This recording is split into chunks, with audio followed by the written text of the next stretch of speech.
Perfecto. Bueno, primero que nada, ¿verdad?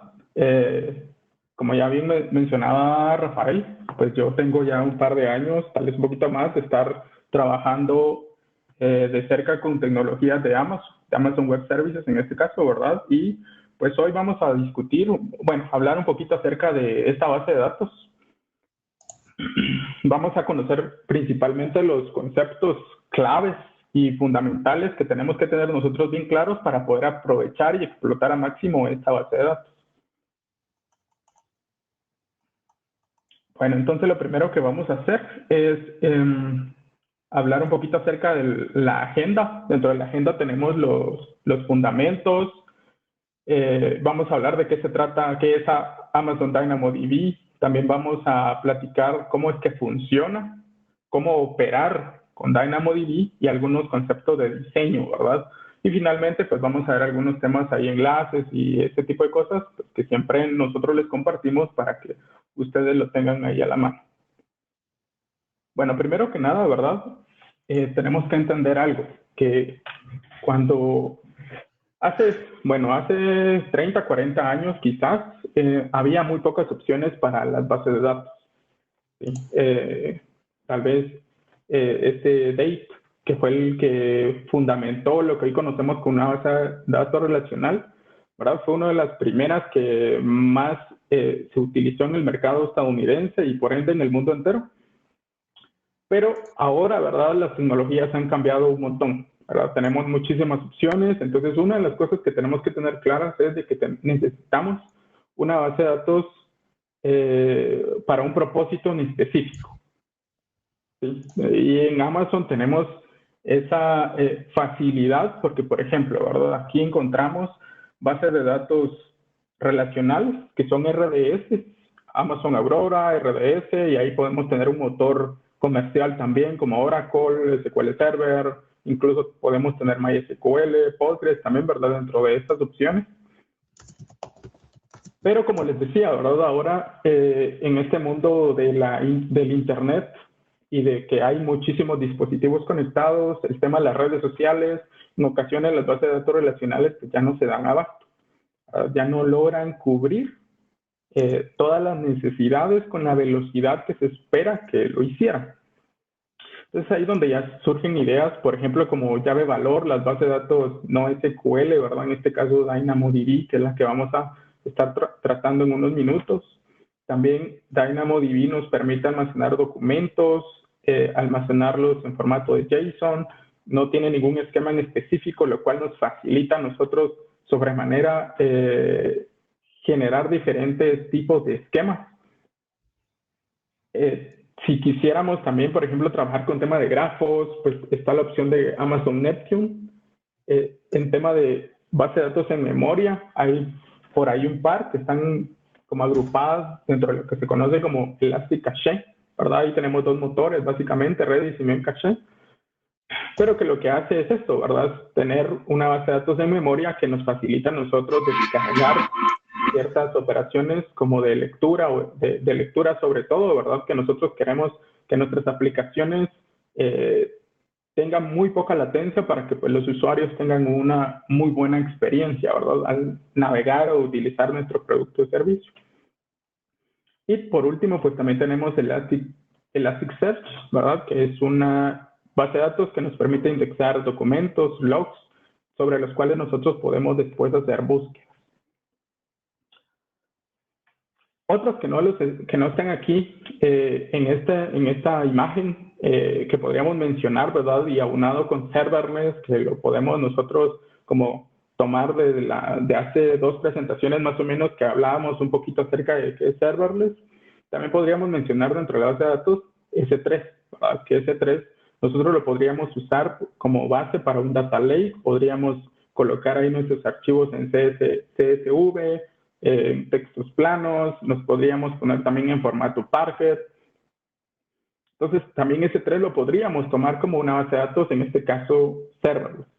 También está Tina, ¿verdad? Que nos permite a nosotros pegarlo sobre S3 y hacer queries con SQL como lo conocemos.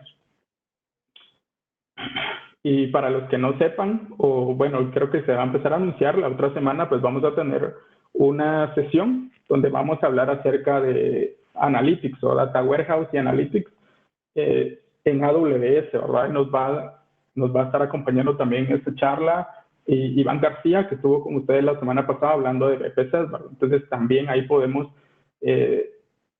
tocar un poquito más acerca de S3 y Athena. Ahora, con todo eso, ¿a qué llegamos, verdad? A lo que dice esta frase. Esta frase la escuché, no me recuerdo dónde la escuché, pero me pareció muy apegado, ¿verdad?, a lo del tema de las bases de datos y la tecnología en general, ¿verdad?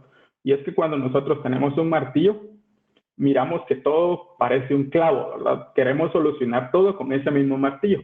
Y ahora pues la tecnología nos da la facilidad de que tenemos diferentes herramientas para un propósito o para un caso de uso en específico.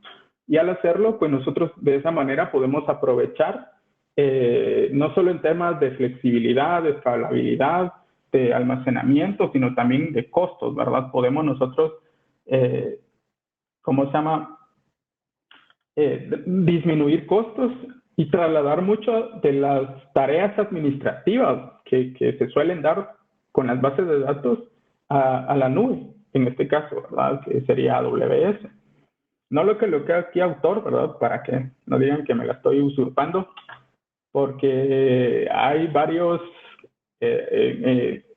digamos, hay varios personajes a los cuales se les adjudica, ¿verdad? Uno de ellos es Maslow, no sé si lo han escuchado, ¿verdad? El de la pirámide de Maslow.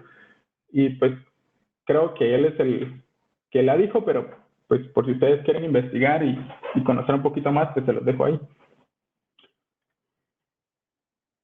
Ahora bien, ¿qué es entonces Amazon DynamoDB? Primero que nada, es una base de datos serverless. En este caso, pues nosotros no tenemos que administrar ninguno de los servidores. Solamente tenemos que crear las tablas y, eso sí, más adelante lo vamos a ver, tener en consideración cuál va a ser nuestra llave primaria o nuestro diseño, nuestro patrón de diseño para el caso de uso que nosotros vamos a manejar. Es no relacional, ¿verdad? Como ya lo habíamos mencionado. Y está pensado para tareas de OLTP, para tareas de procesamiento transaccional, ¿verdad? Es una base de datos que ofrece flexibilidad ante los esquemas. También nos permite a nosotros guardar valores en la estructura de llave valor o bien en formato de JSON o una combinación de los dos, ¿verdad? Por eso es que su esquema es flexible. Como ven ahí en la imagen donde vemos esos cuadritos, ¿verdad? Un ítem, que le vamos a denominar así, está conformado de una llave primaria y varios atributos. No necesariamente todos los ítems van a tener la misma cantidad de atributos, ¿verdad? Puede ser de que un ítem tenga solamente la llave primaria y otro ítem venga y pueda tener hasta 100 atributos o 100 columnas, ¿verdad? Entonces, esto es lo que nos facilita a nosotros, sobre todo, este esquema flexible. También soporta programación por eventos. Esto de por eventos significa que podemos nosotros integrarlo, por ejemplo, con Lambda, ¿verdad? Que a la hora de ocurrir una inserción o de ocurrir una actualización o de cuando se hace un borrado de un ítem, nosotros podamos guardarlo, podamos almacenarlo en S3, por ejemplo, porque hay ciertos disparadores que nosotros podríamos aprovechar que se integran con todo el ecosistema de AWS para crear este tipo de arquitecturas basadas en eventos. También nos da accesibilidad a través de la consola de AWS, nos da un CLI, una línea de comandos y nos provee también de un SDK, con el cual pues nosotros podemos ya interactuar, saltarnos ciertos límites, a acceder por medio del SDK a opciones que ya vienen como preconstruidas dentro del SDK y que nosotros ya no tenemos que preocuparnos por desarrollar.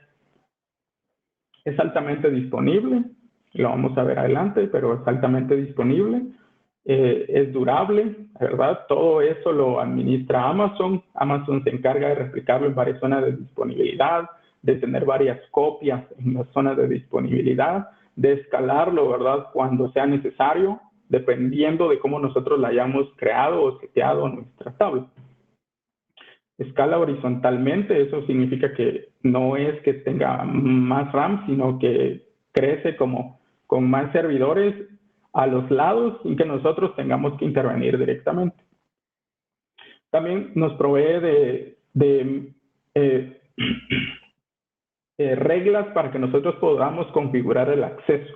Esas reglas se hacen por medio de IAM y finalmente, pues como ya lo había mencionado, se integra fácilmente con muchos de los otros servicios que nos ofrece la nube de AWS.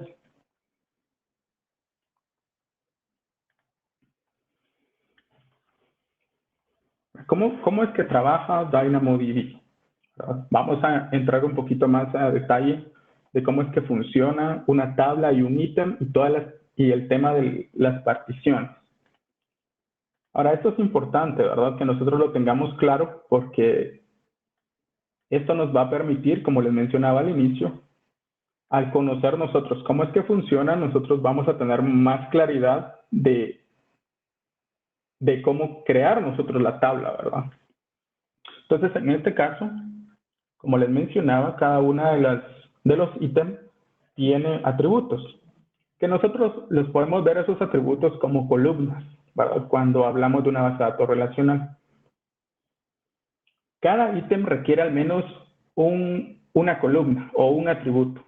Cada ítem, en este caso, requiere una llave de particionamiento, que es la que vemos acá ¿cómo se llama? En azul, ¿verdad?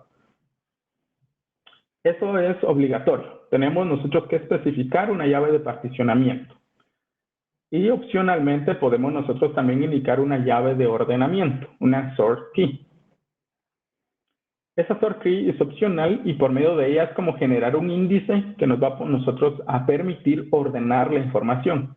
Si ese sort key no está especificado, pues nuestra data no va a estar ordenada, ¿verdad? Cuando hagamos un select, no vamos a obtenerla en ningún orden en específico y tampoco vamos a poder ordenarla, ¿verdad? Entonces necesitamos un sort key para poder hacerlo. Si indicamos el sort key en conjunto con el partition key, forman la llave primaria, que tiene que ser única. Esa llave primaria, esos dos atributos tienen que ser únicos e irrepetibles en los n ítems que nosotros dispongamos en la tabla. También podemos tener otros atributos. Esos atributos pueden ser strings, pueden ser números, pueden ser booleanos, pueden ser conjuntos, pueden ser, cuando digo conjuntos me refiero por ejemplo a un JSON, ¿verdad? Que podría ser un atributo de ellos que reciba un JSON por completo. La única restricción o cuidado que nosotros debemos de tener es de que todas las columnas o atributos tienen que ser del mismo tipo, ¿verdad? Aunque no todos los ítems tengan todas las columnas siempre, si nosotros insertamos un atributo en una columna, ese tiene que respetar el tipo de dato que le hemos indicado al momento de crear la tabla. Es decir, no puedo insertar un string en un número ni un número en un string, ¿verdad? Se tiene que respetar ese tipo de datos. Ahora, ¿qué es esto que vemos aquí a la par, ¿verdad? Estos círculos que vemos ahí. Pues esas son las particiones. Esas particiones son manejadas en automático por AWS y es la forma en que se almacena la data en DynamoDB. Está a partir de un hash sobre la partition key. Esa función hash se encarga pues, de pasarla y determina en qué partición va a estar almacenada ese ítem. Y ahí es en donde tenemos que tener principal cuidado, porque si especificamos un primary key que podría, digamos, recargar una de esas particiones a la hora de que se esté leyendo, por ejemplo, una sola partición va a estar sirviendo o despachando, ¿verdad? Todos los requests que se estén haciendo. Entonces es importante hacer una buena selección.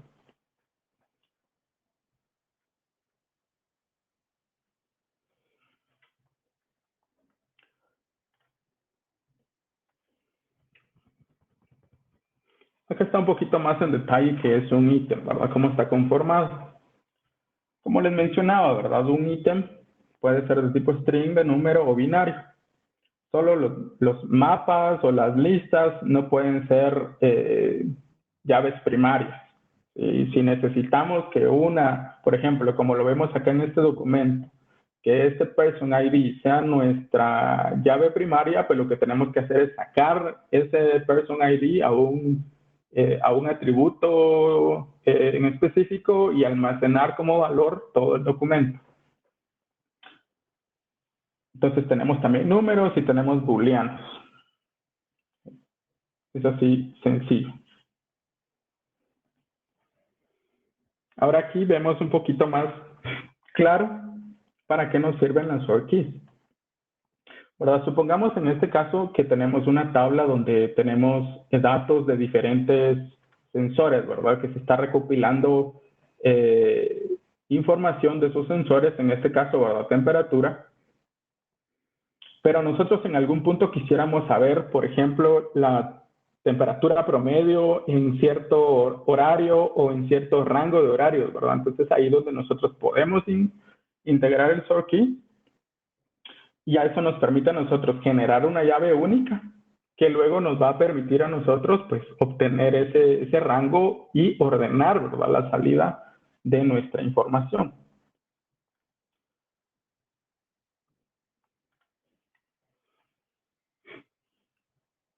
En cuanto a la durabilidad y disponibilidad, como les mencionaba al inicio, Dynamo mantiene varias copias de los ítems a lo largo de toda la infraestructura de AWS. Quizá hayan escuchado el concepto de Availability Zone, ¿verdad? Por si no, pues es un data center de AWS que conforma o es parte de una región. Una región tiene 2 o más Availability Zones. Entonces, Dynamo se encarga de que esa tabla esté copiada, clonada, respaldada en otra zona de disponibilidad. Y eso nos lleva a nosotros al tema de la consistencia. Por eso era importante mencionar cómo se maneja la durabilidad y la disponibilidad, ¿verdad? Es decir, ahorita llevemos la idea de que la tabla 1 está en la zona A y en la zona B. En cuanto a la consistencia se refiere, ¿verdad? Es un concepto que maneja Dynamo, que implica escritura y lectura. Cuando se escribe un dato en Dynamo, siempre es fuertemente consistente, strongly consistent. Siempre que nosotros escribimos un dato, alguna de las zonas de disponibilidad nos va a confirmar en ese instante que se ha escrito adecuadamente. Y en este caso, imaginemos acá un cliente, ¿verdad? Que se conecta por medio de una aplicación, por medio de una terminal, por medio de un clic, lo que sea, y escribe sobre actualiza aquí el valor que tenemos en la tabla, ¿verdad? En este caso cambia a, perdón, ahí está, actualizó el dato, ¿sí? Ahora ya no es A, sino que es B, pero lo hizo solamente en la zona de disponibilidad A. ¿Sí? Entonces, ¿qué sucede, verdad, con la zona de disponibilidad B? Pues paulatinamente Amazon va a replicar también esos cambios. Pero en lo que esos cambios están replicándose, ¿qué sucede cuando alguien quiere leer?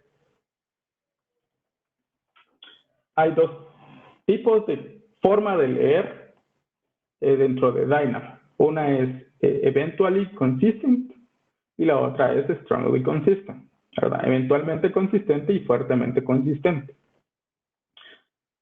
Eventualmente consistente es el default y es lo que recomienda Amazon que nosotros utilicemos para diseñar nuestras aplicaciones. Es decir, que nuestras aplicaciones puedan manejar este tipo de lecturas, ¿verdad? Porque ¿qué pasa aquí, verdad? Veamos aquí este escenario, ¿verdad? Alguien hizo una actualización y ahora en nuestra tabla en vez de A tiene B, pero en una de las zonas de disponibilidad aún no ha llegado ese cambio. Cuando el cliente va a leer y lee en Eventually Consistent, el request llega a Dynamo, al endpoint de Dynamo, y Dynamo decide a cualquiera de los dos. No se va a inclinar por ninguna zona de disponibilidad, sino que bien lo puede mandar a la zona A y sería lo mejor, ¿verdad? Porque vamos a obtener el campo actualizado, pero también nos podría mandar a la zona de disponibilidad B. Y ahí vamos a obtener el valor anterior, el valor del pasado, ¿verdad? Vamos a tener un valor desactualizado. Eso es lo que tenemos que aprender a manejar, porque es lo que recomienda Amazon. Ahora, ¿puedo utilizar lecturas consistentes, fuertemente consistentes? Sí, sí lo podemos hacer. Y con este caso, ¿verdad? Que teníamos, cuando el cliente lea y dentro de la aplicación, dentro de su query, él indique que está leyendo de forma fuertemente consistente, entonces cuando el endpoint le responda, le va a mandar a la zona de disponibilidad con la data actualizada. Ahora, ¿cuál es el trade-off, ¿verdad? Que ocurre en este caso, ¿verdad? Y es que las lecturas fuertemente consistentes son más caras. ¿Verdad? Por ahí va el tema, ¿verdad? Porque Amazon tiene que tener como ese control y va a validar realmente cuál es la zona de disponibilidad que tiene la data actualizada. Entonces, en ese desgaste o ese tiempo de operación es lo que Amazon pues, nos traslada a nosotros ese costo, ¿verdad? Este nos puede servir para ciertos escenarios, pero como les digo, ¿verdad? La mejor práctica o la sugerencia de Amazon es que manejemos con lecturas eventualmente consistentes. Y cuando digo que es un desfase o que hay un gap ahí en lo que se sincronizan todas las zonas de disponibilidad, estamos hablando de milisegundos, ¿verdad? Entonces, no, por eso es de que no es tan necesario hacer lecturas fuertemente consistentes, y son en los milisegundos. Es casi imperceptible, ¿verdad? Cuando se actualiza un ítem, se replica casi inmediatamente en el resto de la zona de disponibilidad. No sé si hasta aquí todo bien, si tienen alguna duda, pueden escribir en el chat, pueden activar su micrófono por si tienen alguna duda. ¿No? Ok. Muy bien. Continuemos. Otro tema que tenemos nosotros que tomar en cuenta es el throughput, ¿verdad? ¿Cuánto ancho de banda queremos nosotros disponer para las lecturas y para las escrituras? Que en Dynamo se manejan de forma separada. Tenemos un ancho de banda de lectura y tenemos un ancho de banda de escritura. Aunque ahora también está la modalidad on demand, ¿verdad? Que nos quita, digamos, hacer este cálculo. La sugerencia de AWS es de que si es una tabla de datos nueva, si es una base de datos nueva o es una aplicación nueva la que estamos nosotros diseñando, desconocemos cómo va a ser el rendimiento o la demanda sobre esa aplicación, entonces que setiemos inicialmente on demand. Y on demand nos va a permitir a nosotros tener un histórico, tener una base en la cual nosotros después podamos setear estos parámetros. ¿Por qué? Porque on demand suele ser un poquito más caro, ¿verdad? Porque se lo estamos delegando a Amazon. Entonces, si no tenemos ningún problema con el tema de costos, pues lo podemos dejar ahí on demand para toda la eternidad. Pero si no, entonces es dejarlo un mes o un par de meses hasta que ustedes estén seguros de que han determinado cuál es el uso de lecturas y escrituras, entonces ya pueden cambiarse hacia este tipo de configuración. ¿Qué es el ancho de banda de lectura? ¿verdad? Es la unidad que nos da Amazon para poder acceder a objetos de 4 kilobytes o menos cada segundo. Eso aplica para las lecturas fuertemente consistentes, ¿verdad? O sea, tengo que tener en mente o en claro, hacer el cálculo de cuánto es la longitud o el peso del ítem, ¿verdad? Si yo tengo, por ejemplo, una cadena de 1000 caracteres, es decir, que son ahí 1000 bytes, ¿verdad? Entonces, ese es el dato que tengo que tener en mente, ¿verdad? El tamaño máximo de un ítem o lo que puedo ir a leer de un ítem son 4K. Si mi ítem, por ejemplo, pesa 6K, entonces necesito 2 unidades de lectura, porque va a ir a hacer 2 viajes, ¿verdad? Va a ir a traer los primeros 4K y después necesita otro viaje para ir a traer los 2K faltantes. No sé si eso se entiende.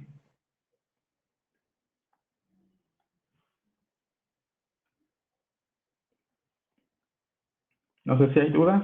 Es un concepto algo, a veces es algo complicado, ¿verdad?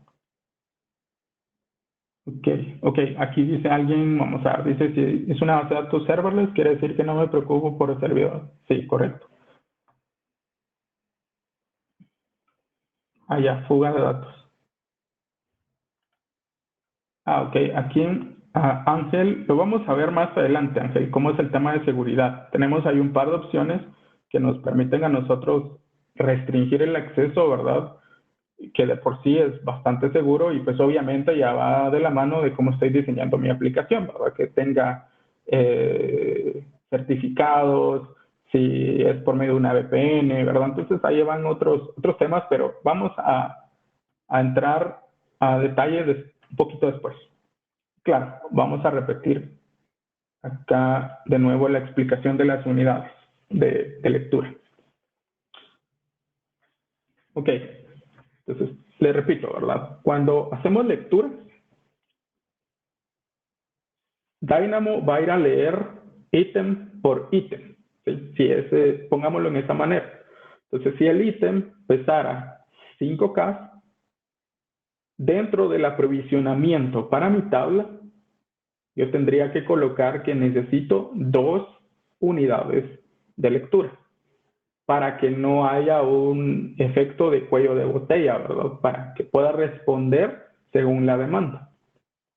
Eso también ya lleva de la mano un poquito el tema de cuánta concurrencia vamos a tener. Si estamos manejando procesamiento en paralelo, también nos suma, ¿verdad? Entonces, en cuanto a las lecturas, serían basar nuestros ítems en 4K para las lecturas fuertemente consistentes. Para las lecturas eventualmente consistentes es la mitad. Es decir, si yo tengo un ítem de 8K y lo estoy leyendo eventualmente consistente, entonces solo necesito una unidad de lectura. Es un cálculo que pues desarrolló Amazon para poder hacer ese cobro, ¿verdad? De cuánto procesamiento nos va a facturar. Cuanto a las escrituras es un poquito más fácil, ¿verdad? Porque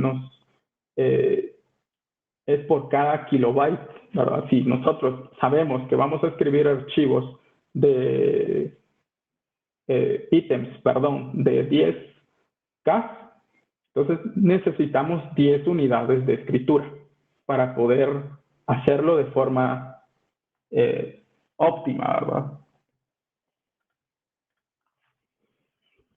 Mira, o sea, que esa onda escribe donde caiga. Y si querés leer, no importa donde sea, es una sola lectura. Pero si querés leer fuertemente consistente, son dos lecturas porque tiene que ir a leer las dos, compararlas y devolvernos la más nueva, básicamente. Eh, lo podemos ver de esa manera, sí, sí lo podemos ver de esa manera, ¿verdad? Por eso es de que se necesita más eh, ancho de banda, ¿verdad? Para que lo pueda ir a hacer. Pero sí, así sería, así en forma muy, muy eh, básica. Bien, aquí solo coloco algunos de los tipos de requests que podemos hacer, ¿verdad? De las instrucciones que nosotros tenemos para poder escribir o leer, ¿verdad? No vamos a entrar en mucho detalle, ¿verdad? Pero son las 8 funciones que nos permiten a nosotros desea escribir uno a uno, que sería el put item, el update item, que es para actualizaciones, y también podemos hacer escrituras en batch, ¿verdad? También nos da esa facilidad si necesitamos hacer una carga de datos muy grande. En cuanto a lectura se refiere, tenemos la de getItem, es como un select. Batch getItem también es un select, solo que nos devuelve ya bloques, ¿verdad? Lotes de ítems. Query, que es como lo sugerido, digamos, para que nosotros podamos consultar la data dentro de la tabla, porque es lo más óptimo, ¿verdad? La consulta la realiza a través del partition key o de los índices que nosotros le estamos indicando. El scan no es tan recomendado, es para barrer toda la data y es más tardado porque lo hace partición por partición, ¿verdad? Es secuencial. Podemos hacer una simulación de paralelismo con scan, pero igual es más tardado, ¿verdad? que un query. Dentro de los índices tenemos dos tipos. El primero es el Local Secondary Index, LSI, y el Global Secondary Index, que es GSI. Miremoslo, los índices como que si se tratara de una proyección, de una vista para los que ya han trabajado con base de datos relacionales. Es una vista independiente que se crea para poder consultar la data. Incluso para aquellos que tengan el concepto de vista materializada, ¿verdad? Si no han trabajado nunca con base de datos, la forma más sencilla de verlo es como una copia parcial o total de mi tabla, de una de dos formas. El índice local, cabe recalcar que solo lo podemos crear al inicio, solo cuando estamos creando la tabla. No puedo crear índices locales después de crear la tabla. Entonces, esa es una restricción. La otra es de que vire o convive en la misma partición donde está la tabla. Entonces, eso nos pone ya una limitante, porque cada partición suele ser de hasta 10 gigabytes. Entonces, con la tabla no hay problema. Si hay otra partición, la tabla continúa en la otra partición, pero el índice local no. El índice local no puede vivir en dos particiones a la vez. Soporta los dos tipos de lectura, de consistencia eventual y consistencia fuerte. Y no tiene un throughput propio. Es decir, que si yo le pongo 10 unidades de lectura, esas 10 unidades las va a repartir entre la tabla y el índice.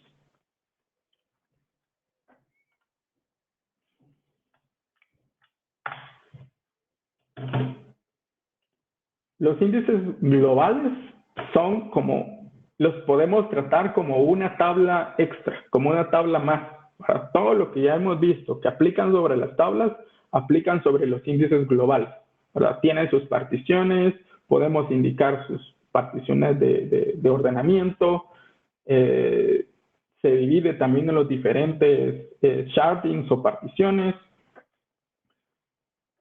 No necesariamente tienen que ser únicos, como lo vemos en este ejemplo, ¿verdad? Aquí está, por ejemplo, la tabla original tiene el partition key es el ID y la ciudad es un atributo. Pero el índice en este caso, ¿verdad? Tiene como partition key la ciudad y las fechas como su sort key. Y vemos ahí que el partition key no es único. Entonces, eso es otra cosa, digamos, que le podemos sacar ventaja a los índices globales. Eso sirve muchas veces para facilitar queries en específico, ¿verdad? Queries que, por ejemplo, yo tengo mi llave, mi tabla y está ordenada por fechas, pero hay otro campo que yo necesito y pues como no está ordenado se me dificulta, pero puedo hacerlo por medio de un índice global. Aquí nos salió la imagen, pero así brevemente les platico de DynamoDB Stream. Veamos lo que es una bitácora, es un log que lleva todos los cambios que se han hecho sobre los ítems. Eh, en el ejemplo que tenía ahí, lo que mostraba era que una persona tenía, por ejemplo, estaba en su estado inicial era lectura y después pasaba que su estado era corriendo. Entonces nosotros podríamos tener algo que esté como en ese stream, ¿verdad? Una aplicación que esté leyendo el stream y dependiendo del estado de esa persona, podríamos, por ejemplo, ofrecerle algún anuncio. Ese stream de datos lo podemos mantener hasta por 24 horas disponible para hacer como una especie de escaneo de todos esos campos.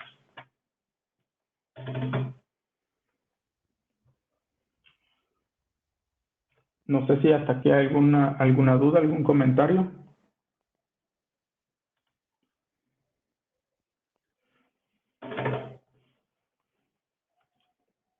No, pues continuamos.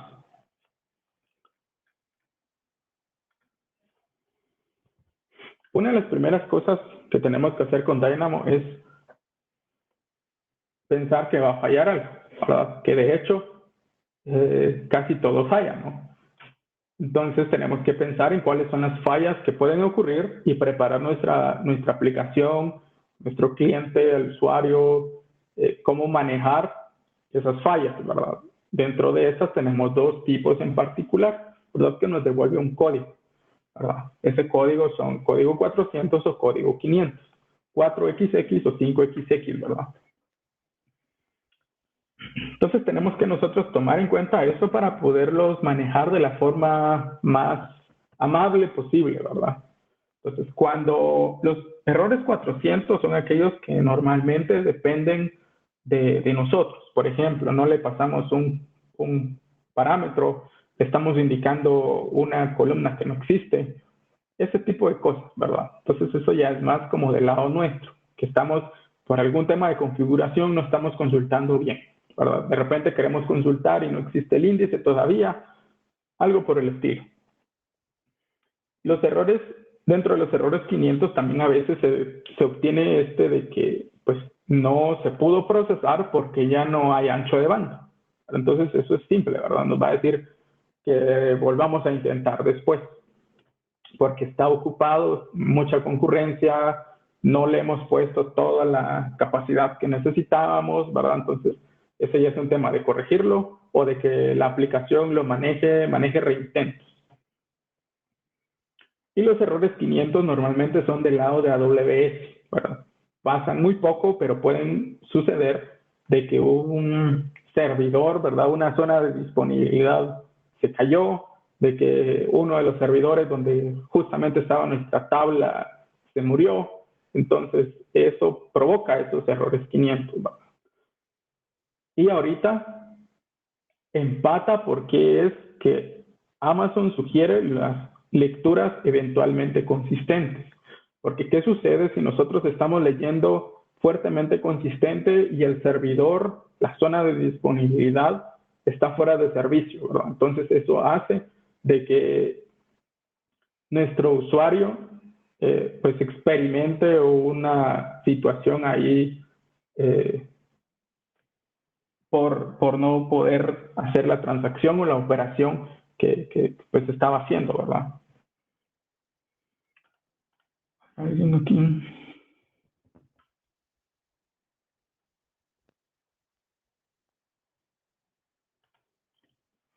Pues indica genera una copia, digamos,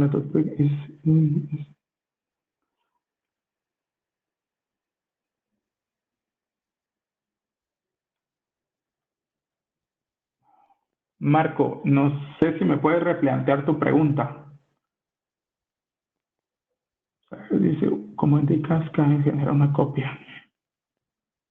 Sí, cada índice genera una copia, pero nosotros podemos indicarle al índice cuántas columnas o atributos queremos que proyecte y que incluso tenga una llave primaria diferente a la tabla.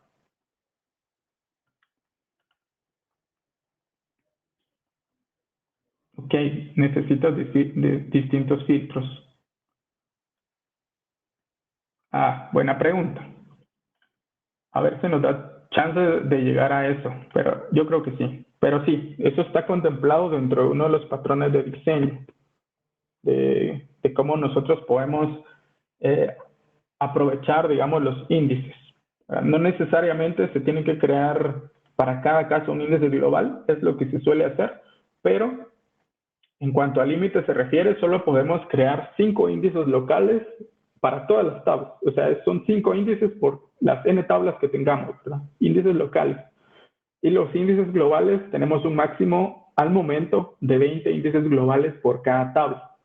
Entonces, ¿puedo tener los 20 índices como por cada filtro que necesite? Sí, pero ya entra un tema de costos, un tema de que se tiene que actualizar, cada vez que se actualiza la tabla, se tiene que actualizar uno o varios índices, ¿no?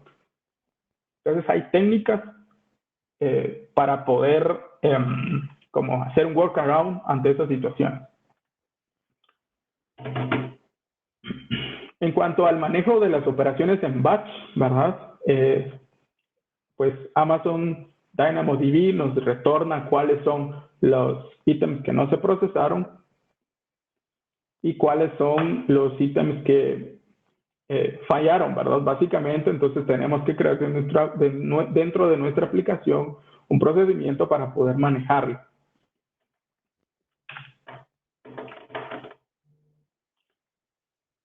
El autoscaling se refiere o está asociado a las unidades que hablábamos anteriormente, a esas unidades de lectura y de escritura. Podemos nosotros configurar ciertos parámetros mínimos, máximos y esperados para que Dynamo se adapte en el momento que empiece a recibir más demanda. Hay cierto tema ahí de que a veces se tarda un poquito, ese tipo de cosas, pero a tener eso, a que no haya servicio, pues es mejor que pues, nuestro cliente experimente brevemente una especie de lag dentro de la aplicación que todo esté tirado, ¿verdad? Entonces el auto-scaling nos sirve a nosotros para poder hacer eso, para poder atender esos picos de la carga de trabajo que no conocemos, esas demandas que de repente son momentáneas, ¿verdad? Y que no habíamos nosotros calculado inicialmente esas unidades que nosotros necesitábamos para nuestra tabla. Hay también varias métricas dentro de otro servicio que se llama CloudWatch, que nos permite a nosotros ver pues casi que en tiempo real el comportamiento y a partir de ahí pues estudiar si realmente es un pico de carga inesperado o pues si ya tenemos más demanda pues deberíamos nosotros de aumentar esa configuración de unidades de lectura y escritura.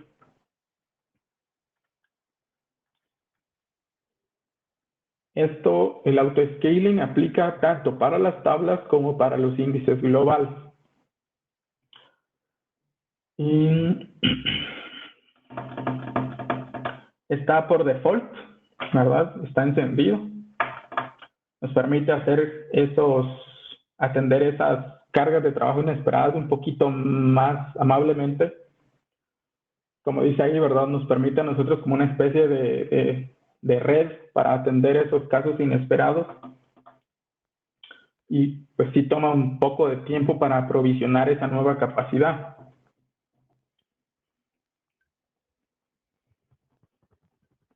Y no es que pueda hacer un forecast de la demanda como para adelantarse ante esa demanda, ¿verdad? No funciona tan así.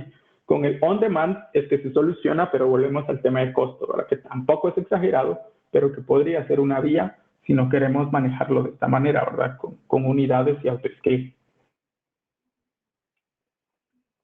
Y también nos permite a nosotros hacer una especie de calendarización, porque ya sabemos de repente que todos los lunes en la mañana se conecta un montón de gente, o todos los viernes en la noche, ¿verdad? Porque pues no fue posible durante el día, pues el montón de gente se conecta y pues ya sabemos nosotros eso y lo podemos nosotros calendarizar para que pues se incremente esa capacidad de atención. Una de las características importantes es el TTL, ¿verdad? Que nos permite a nosotros de forma sencilla configurar cuando necesitamos que las que ciertos ítems se autodepuren, ¿verdad? Por ejemplo, es una tabla que pues no necesitamos mantener en esa tabla los datos de un mes, por ejemplo, sino que solo necesitamos una semana. Entonces, todos los datos que se están insertando, si le activamos el TTL, ¿verdad? Y seteamos cuánto tiempo queremos mantenerlo, al llegar la fecha o el límite, el tiempo que nosotros le hemos dado, Dynamo automáticamente borra esos ítems. Y una buena práctica es hacer lo que pues se muestra acá con Lambda, ¿verdad? Que cuando se borra o pasa el tiempo y se borran los ítems, la Lambda los recibe y los almacena por medio de Firehose en un S3. Es como para tener un backup en frío de esa data, ¿verdad? O un histórico de esa data, y allá nos ahorramos costos, ¿verdad? Porque pues sale un poco más caro tener toda mi data en Dynamo que tenerla en S3, ¿verdad? Que estamos hablando que un giga son .025, si no estoy mal ahorita, de dólar, ¿verdad? Por giga. Entonces, esta es una forma muy sencilla y además esta operación no consume las unidades de lectura o de escritura que nosotros hemos seteado para la tabla. Entonces, eso nos quita también, digamos, consumo de ese ancho de banda que hemos seteado a la tabla.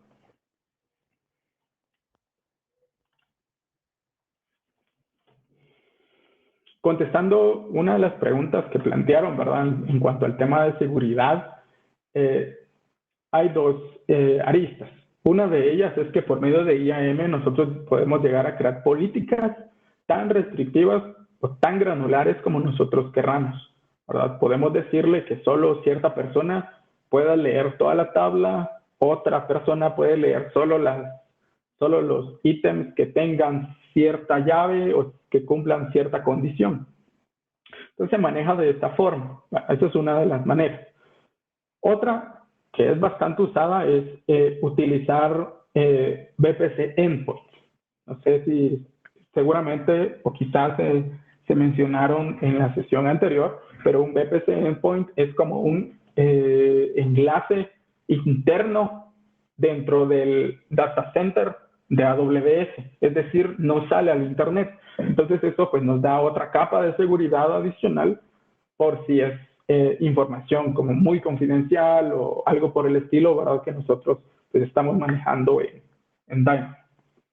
Y que también dentro del data center de Amazon, pues obviamente es mucho más rápido el tema de la transferencia, ¿verdad? Existe aún lo que era milisegundos, se pasa a nanosegundos, ¿verdad? Porque es mucho más rápido el enlace interno que salir al internet.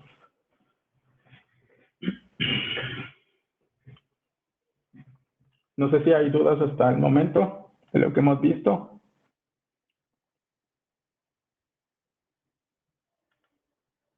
Si no, pues... Yo tengo una voz. ¿Cómo configuras el acceso entre cuentas de Dynamo? Bueno, ahí se sale un poquito de eso. Va más asociado a tema de seguridad, a tema de IAM y a manejo entre cuentas. Quizá esa la podemos manejar en otra sesión. Pero sí se puede hacer, ¿verdad? Ahorita creo que ya estoy algo corto con el tiempo. Rafa, no sé hasta qué horas tenemos. Todavía me faltan algunas. Y un par de ejercicios que les quería presentar. Tenemos unos 10 minutos o 15 más. Va. Bueno, voy a tratar.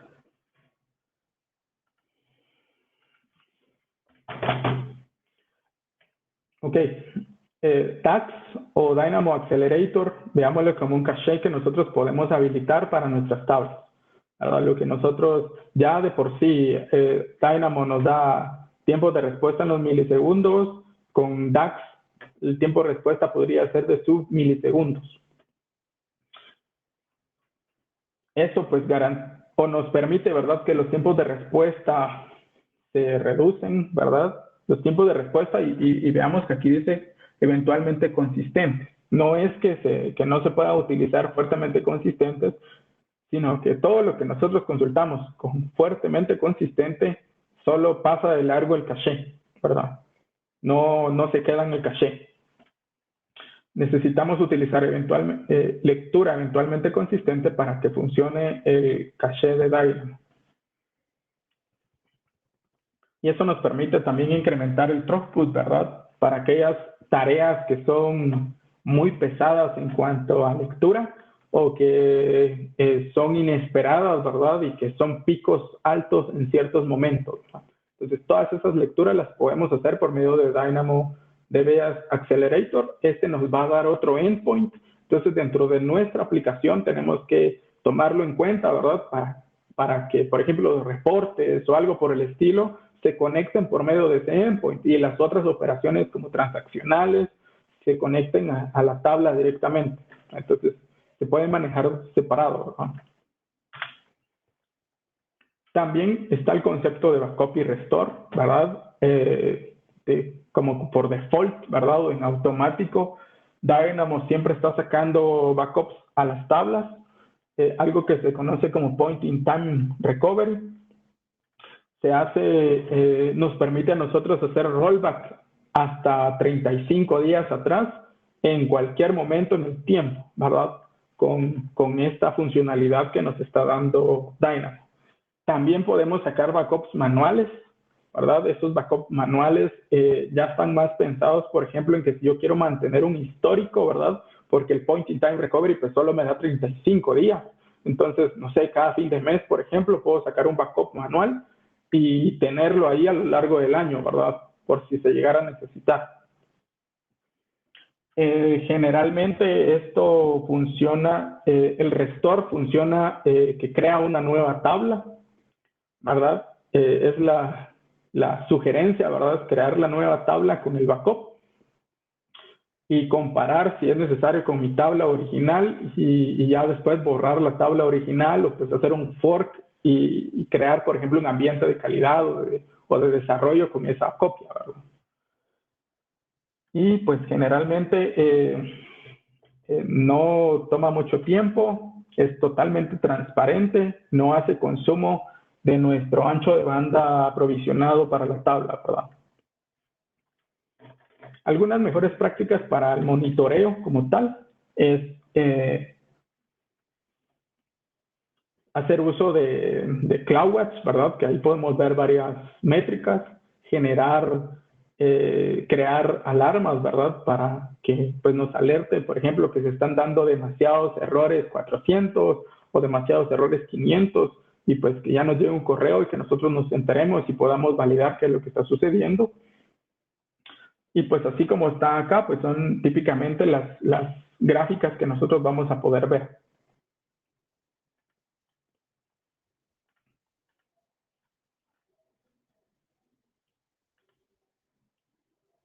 Sí, hay un costo adicional en cuanto a los backups, pero como van hacia S3 es mínimo, ¿verdad? Y no nos afecta, más que todo pensando para los backups manuales, ¿verdad? Para los backups de point in time, pues esto ya va embedido, entonces ya va dentro del cobro, digamos, que nos están haciendo. Eso ya no lo están cobrando, ¿verdad? Si nosotros sacamos un backup manual, ahí sí, pues es un costo adicional, un costo extra, pero como les digo, ¿verdad? Es sumamente barato porque se guardan en S3. Y en efecto, CloudWatch nos cobra si nosotros estamos utilizando dashboards, en este caso específico, concreto, ¿verdad? Porque CloudWatch es otro servicio gigantesco, ¿verdad? O si nosotros dentro de nuestra aplicación, por ejemplo, en JavaScript o algo por el estilo, estamos mandando a imprimir los errores o algo por el estilo, entonces nos van a cobrar por los CloudWatch logs, ¿verdad? Conlleva un costo adicional. No sé si contesté.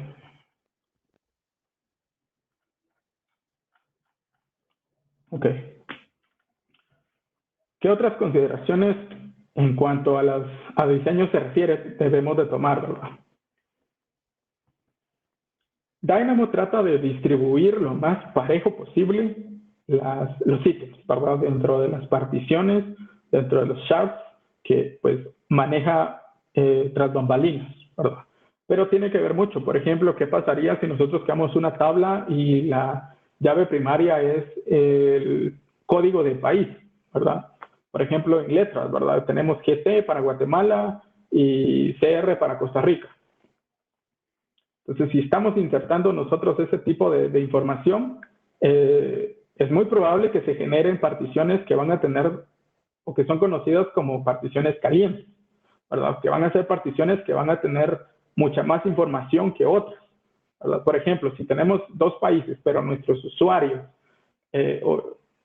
tenemos más usuarios en Guatemala, el doble, el triple, el cuádruple de usuarios en Guatemala, entonces es muy probable que nuestras particiones con la información de Guatemala estén más recargadas.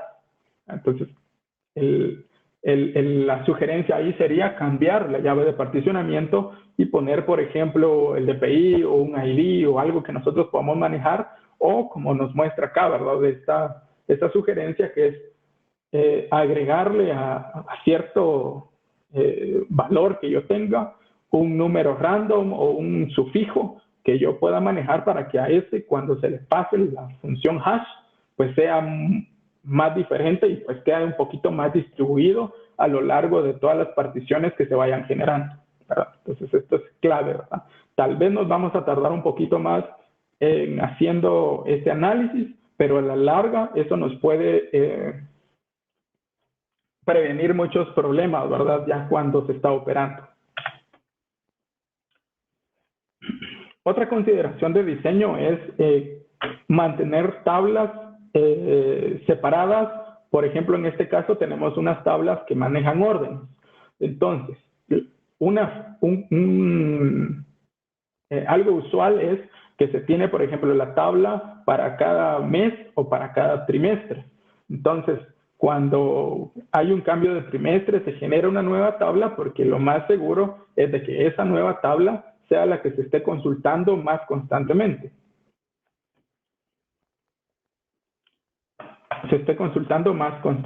¿Verdad? Entonces, esta es una estrategia, digamos, que podría funcionarles si ustedes manejan información de este tipo, ¿verdad? De separarlo en diferentes tablas, digamos, hacer una especie de particionamiento, una capa adicional de particionamiento para manejar esa información. E incluso si ya no necesitamos, por ejemplo, en este caso, ¿verdad? Q1 y Q2, pues esas las podríamos bajar a S3 y borrarlas y nos estamos ahorrando costos. El manejo de los atributos. Tenemos que tener mucho cuidado con ellos. Cada ítem puede llegar a tener hasta 400 kilobytes en tamaño, ¿verdad? En todas las columnas, no me recuerdo ahorita cuál es el límite de atributos que podemos poner, pero en todos los atributos podemos llegar hasta 400K, ¿verdad? Y aquí vamos a ver después otro caso de uso de estos, pero lo ideal es tener bien controlado esto. Por ejemplo, en este caso que tenemos acá, nos recomienda que si tenemos nosotros, por ejemplo, un PDF, una imagen, que no la insertemos en Dynamo, sino que la pongamos en S3 y que en Dynamo solo tengamos la URL, por así decirlo, de la imagen, ¿verdad? Entonces, la tabla de Dynamo sería más que todo como una especie de índice de nuestros objetos en S3. Otra cosa que se suele hacer es comprimir antes de insertar en Dynamo. Comprimir, por ejemplo, campos muy largos, los comprimimos, aunque eso nos va a consumir CPU, nos va a ayudar en temas de respuesta, ¿verdad? Que es lo que buscamos con una base de datos Dynamo, que la respuesta sea en milisegundos. Y la otra es que, como se ve en la imagen ahí, es que se quiebre una tabla en dos.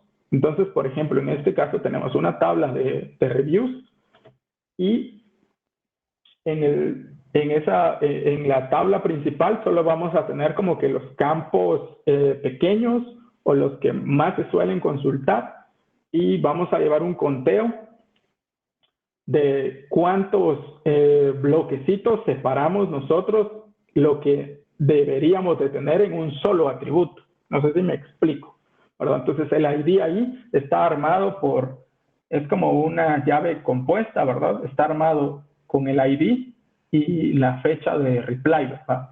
Entonces cuando nosotros estemos consultando, vamos a unir esos dos campos y hacer el query sobre la review chunks table, ¿verdad? Y ahí ya podemos nosotros como ir a recuperar esos pedacitos que conforman nuestro archivo, lo unimos y lo presentamos ante el cliente o la aplicación, ¿verdad?, que se esté utilizando.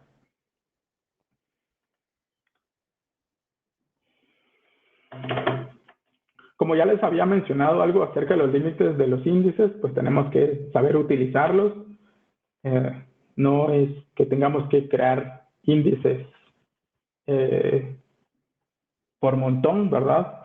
Tenemos que elegir cuidadosamente, planificar si vamos a necesitar índices locales. Normalmente esto se utiliza para tablas que sabemos desde un inicio que no van a crecer demasiado, ¿verdad? Entonces que pues va a poder crecer en esos 10 gigas que tiene la partición, y que tengamos cuidado también con lo que vamos a proyectar. Y otra cosa interesante que ahí donde de repente podemos sacar ventaja de los índices es esto de los sparse indexes. En este caso, nuestra tabla, ¿verdad? Vemos acá la Sport News Interest, que no todos los ítems tienen ese atributo. Entonces, el índice solo va a incluir los que tengan ese atributo si mi sort key coincide con, en este caso, ¿verdad? Sport News Interest es mi sort key para ese índice. Entonces, si no tiene atributo ese ítem no lo tomo en cuenta. Entonces, eso ya me permite, por ejemplo, hacer una consulta mucho más sencillo sobre todos aquellos usuarios que pues, sí tienen un interés en el deporte. Lo mismo pasa con los índices globales. Tomar esa ventaja de los spares es el mismo concepto, ¿verdad? Aquellos que no tengan ese atributo no van a formar parte del índice. Entonces vamos a tener como una tabla mucho más resumida, mucho más pequeña, ¿verdad?, que va a ser mucho más eficiente ir a consultar el índice que consultar la tabla.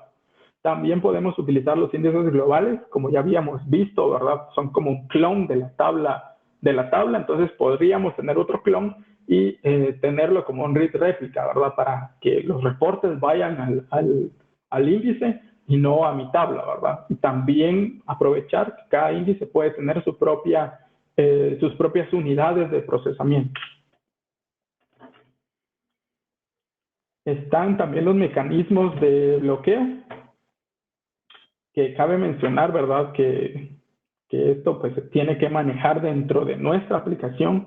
Lo voy a mencionar así muy brevemente, ¿verdad? Ese es un diseño, es un patrón de diseño en el cual, en este caso, ¿qué sucede si yo estoy consultando una tabla y como es eventualmente consistente, ¿verdad?, la estoy consultando de esa manera, me devuelve el valor, pero en el transcurso yo estoy haciendo ciertas operaciones y se va a cambiar, ¿verdad? Entonces, ¿cómo puedo bloquear? ¿Cómo puedo evitar que en lo que yo estoy haciendo algo, alguien más modifique los campos?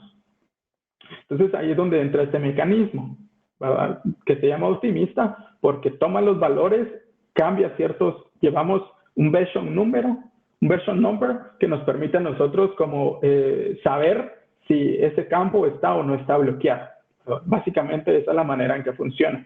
Chequeamos si está o no está bloqueado antes de hacer una modificación. Si está bloqueado, pues repito hasta que pues, tenga acceso al campo que yo estoy solicitando. Otro tema es que va algo de la mano con lo que ya habíamos visto desde una a muchas tablas, ¿verdad? Por ejemplo, en este caso tenemos una tabla que agrupa respuestas de foros, ¿verdad?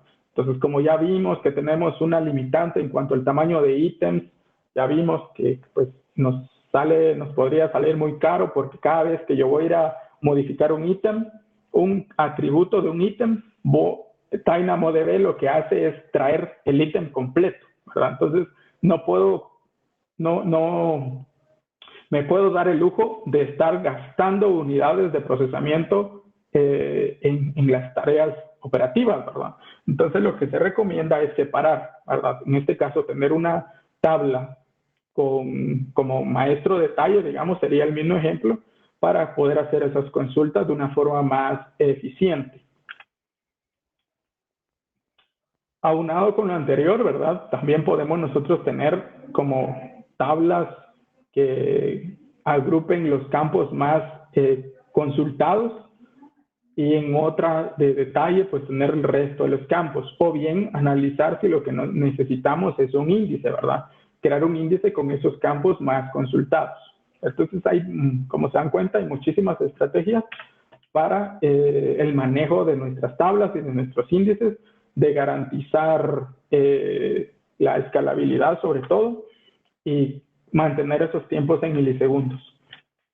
Si alguien está interesado en hacer migraciones de una base de datos relacional a Dynamo, es posible, hay varias maneras. Una de esas estrategias es que creamos la tabla en Dynamo, en nuestra aplicación empieza a insertar en ambos lados y después por medio de uno de sus servicios, Data Pipeline, Glue o EMR, hacemos como una extracción del origen y la pasamos la importamos a DynamoDB.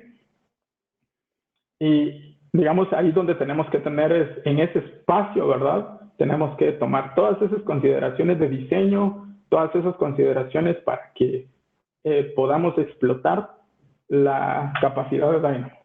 También está Database Migration Services cuando pues no hay tanta oportunidad de hacer ventanas de mantenimiento, cuando el tiempo es muy limitado. Esto lo que nos ofrece es una sincronización casi que en tiempo real, ¿verdad?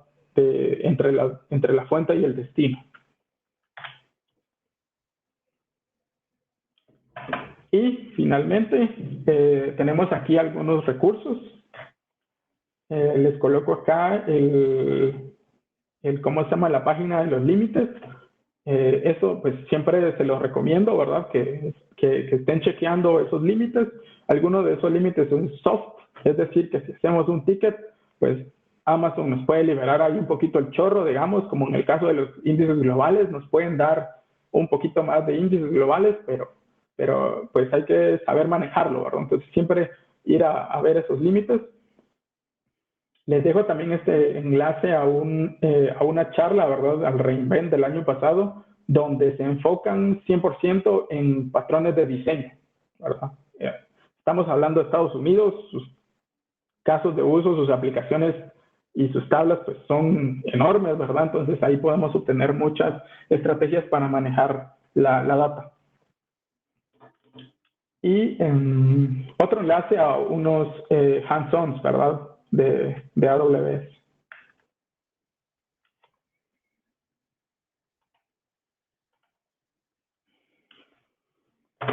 Les dejo también aquí los enlaces para que nos escriban.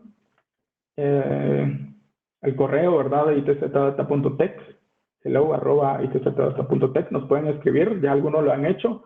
Ya se está recibiendo ahí feedback de la modalidad y de otras charlas que les puedan interesar, ¿verdad? Entonces, Buenísimo, Ever. creo que ahí estaríamos. Ya no nos dio tiempo, Rafa, de hacer los ejercicios. No sé si se puede pensar en hacer otra sesión, ¿verdad? Para que todo esto que vimos ahorita en conceptos, pues no se quede ahí, ¿verdad? Sino que lo veamos en la vida real y veamos más que todo el funcionamiento, ¿verdad? Y empatar el concepto con la práctica. Pues lo que podemos hacer es calendarizar otra sesión. Todas las personas que asistieron a este Meetup les puedo enviar el correo con la nueva fecha para hacer la parte práctica. Y pues sería excelente que nos acompañen otra vez. Bueno, sí, porque sí tenía por ahí varios ejercicios que quería mostrarles, pero pues ya se nos extendió. Pero sí creo que es importante tener los conceptos, ¿verdad? Tener esos cimientos para que después ya podamos en la práctica ver realmente el funcionamiento y entendamos, ¿verdad? Qué es lo que está pasando por detrás, ¿verdad? No solo crear la tabla y que hay